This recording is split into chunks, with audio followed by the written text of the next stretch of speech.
Hello students, welcome back to Python. In previous session, we have updated only a part of complex object in binary file while working through pickle module. But now in this session, we will try to update the complete object with all the new values in binary file. So let's see its code with output. तो देखिए यहाँ पर हम लोग जैसे previous session में हम लोगों ने क्या किया था कि अपने डिक्शनरी ऑब्जेक्ट में बस एक ही एलिमेंट को अपडेट किया था। उसमें हमारे पास नेम, मार्क्स और रोल नंबर था। उसमें रोल नंबर के बेस पे हम लोगों ने मार्क्स को अपडेट किया था। अब इस वाले सेशन में हम लोग यहाँ पर क्या कर रहे हैं कि पूरे ऑब्जेक्ट को अपडेट करने की कोशिश करेंगे और देखते हैं कि क्या एरर आती है और कैसे उसको करेक्ट किया जा सकता है। तो देखिए यहाँ पर मैंने यहाँ पर 3 वैल्यूज एंटर करा ली हैं अपने ऑब्जेक्ट को फॉर्म करने के लिए, और यहाँ पे मैंने अपने डिक्शनरी ऑब्जेक्ट को तीनों की वैल्यू पेयर के संग अपडेट कर दिया है और उसके बाद मैंने उसको राइट कर दिया है फाइल में, और यूजर से मैंने पूछ लिया है do you want to add more, और यहाँ पर मैंने फाइल को क्लोज कर दिया है। अब मैं यहाँ पे फाइल को ओपन करता हूँ रीड मोड में और यूजर से एंटर कराता हूँ एक रोल नंबर जिसके बेस पर मुझे ऑब्जेक्ट को सर्च करना है, और फिर यहाँ पर व्हाइल लूप चलाते हैं, ऑब्जेक्ट की सर्चिंग स्टार्ट करते हैं। ऑब्जेक्ट को जैसे प्रीवियस सेशन में हम लोगों ने किया था पोजीशन पहले ही रख ली थी, और फिर उसके बाद हमने ऑब्जेक्ट को रीड किया था। ऑब्जेक्ट अगर फाइंड आउट अगर हो जाता है, अगर मैच कर जाता है, तो हम लोगों ने यहाँ पर फिर प्रिंट में मैसेज लिख दिया था एंटर रिकॉर्ड विद अपडेट्स, और यहाँ पे मैंने तीनों चीज़ें यूज़र से एंटर कराई हैं फिर से, उसका नेम और उसका रोल नंबर और उसके मार्क्स। तो ये तीनों चीज़ें मुझे इस पर अपडेट करनी है, यानी कि पूरे कंप्लीट ऑब्जेक्ट को अब आपको अपडेट करना है। और उसके बाद फिर मैंने यहाँ पर इसको न्यू ऑब्जेक्ट को विद न्यू वैल्यूज मैंने यहाँ पर फॉर्म कर दिया, और ऑब्जेक्ट बनाने के बाद मैंने अपने फाइल पॉइंटर को पहले प्लेस किया है बिगनिंग ऑफ ऑब्जेक्ट पर सीक पोजीशन से, और फिर उसके बाद मैंने इसको डंप कर दिया।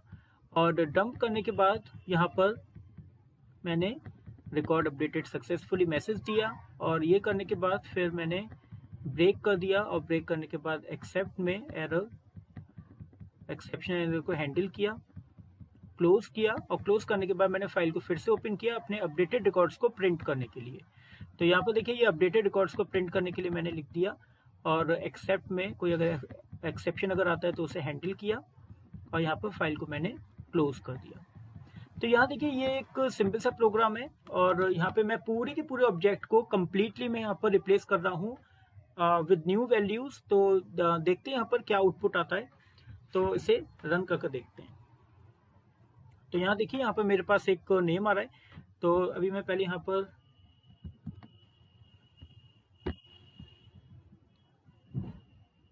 अगर इस नाम से कोई पहले से फाइल है तो उसको डिलीट कर देते हैं, और फिर से यहाँ पर न्यू वैल्यूज एंटर कराते हैं। तो यहाँ पर देखिए मैंने एक दीपक एंटर कराया, एक रोल नंबर 1, उसके मार्क्स एंटर करा दिए, यस। प्रदीप एंटर कराया विद रोल नंबर 2, इसके मार्क्स एंटर करा दिए, और फिर मैंने गगन एंटर कराया roll number 3 with marks, again one more Amit with roll number 4 and marks. अब देखिए यहाँ पर इतना करने के बाद मैं यहाँ पर यूजर को स्टॉप कर देता हूँ, नो मोर एंट्रीज, और यहाँ पे वो मुझसे रोल नंबर सर्च करने के लिए बोल रहा है। तो मैंने यहाँ पर 2 एंटर किया, और 2 एंटर कराने के बाद वो मुझसे फुल डिटेल का कंप्लीट डिटेल में वो मुझसे फिर से एंटर कराएगा।